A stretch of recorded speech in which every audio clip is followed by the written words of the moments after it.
নমস্কার বন্ধুরা, সবাই কেমন আছেন? আশা করি ভালো আছেন। বন্ধুরা, আজও একটা হারভেস্টিং ভিডিও নিয়ে আমি চলে এসেছি। ছাদ বাগানে অনেক কপি হয়ে আছে, এছাড়া সুন্দর সুন্দর ফুল টমেটোও পেকেছে। এদিকে ফুলকপিটাও বেশ বড় হয়েছে, ওইদিকে বাঁধাকপিগুলোর সাইজটা দেখুন। ছাদ বাগানের মধ্যে এত বড় বড় কপি খাওয়া যায় না। দেখুন কত সুন্দর চন্দ্রমল্লিকা। বেগুন গাছে ফুল এসে গেছে, টমেটো গাছে সব টমেটোগুলো পেকে এখন লাল লাল হয়ে এসছে। এখন চলে যাওয়া যাক কিছু সবজি হারভেস্টিংয়ের জন্য। এই ড্রামটাতে এই যে ব্রোকলিটা হয়ে আছে, এটাকে আমি আজকে হারভেস্ট করে নেব, তাহলে ড্রামটা ফাঁকা হয়ে যাবে। এই যে তুলে নিলাম, এই ড্রামটা ফাঁকা হয়ে গেল, এটা আবার কাজে লাগিয়ে দেওয়া যাবে তাড়াতাড়ি। এই ফুলকপিটা বেশ বড় সাইজ হয়েছে, দেখুন কতটা বড় হয়েছে। একদম দেশি টাটকা ফুলকপি ছাদ বাগানের। এটাও আমি তুলে নিচ্ছি।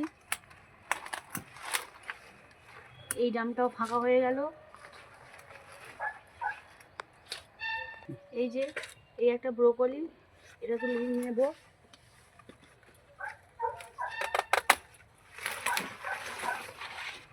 এই যে তুলে নিলাম। এখানে বেশ কতগুলো ওলকপি হয়েছে, এই যে তার মধ্যে এই বড়টা তুলে নিচ্ছি।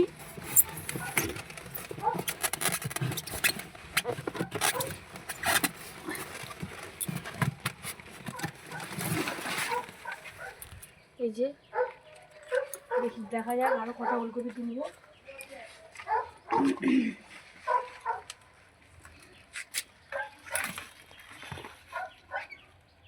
বলি, এটা বেশ বড় হয়েছে, আর বড় হবে না, তাই এটা তুলে নিলাম। একদম টাটকা টাটকা, কত সুন্দর দেখুন। এই ড্রামটার মধ্যে দুটো ওলকপি হয়েছে, একটা দেখুন কতটা বড় হয়েছে, আর একটা মাঝারি সাইজ হয়েছে। দুটো পুরোটাই তুলে নেব, নিয়ে ড্রামটা পুরো ফাঁকা করে দেবো।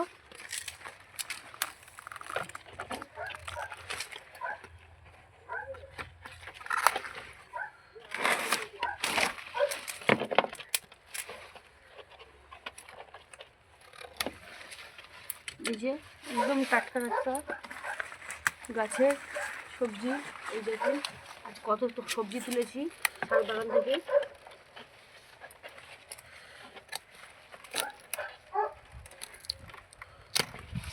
এই দেখুন কত বড় সাইজ, একটা 400 গ্রাম হয়ে যাবে।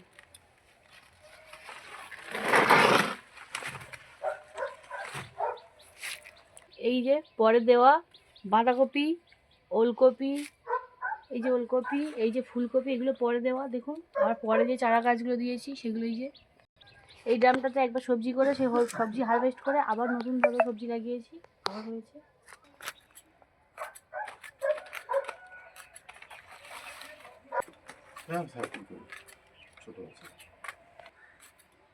এটা পোকা ধরেছে।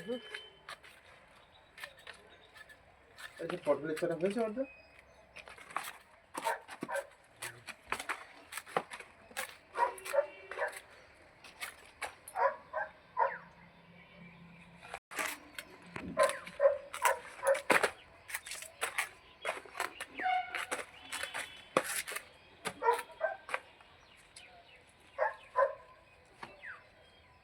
মাটির পরিমাণ বাড়া, অল্প অল্প করে মাটি দিতে 1 ইঞ্চি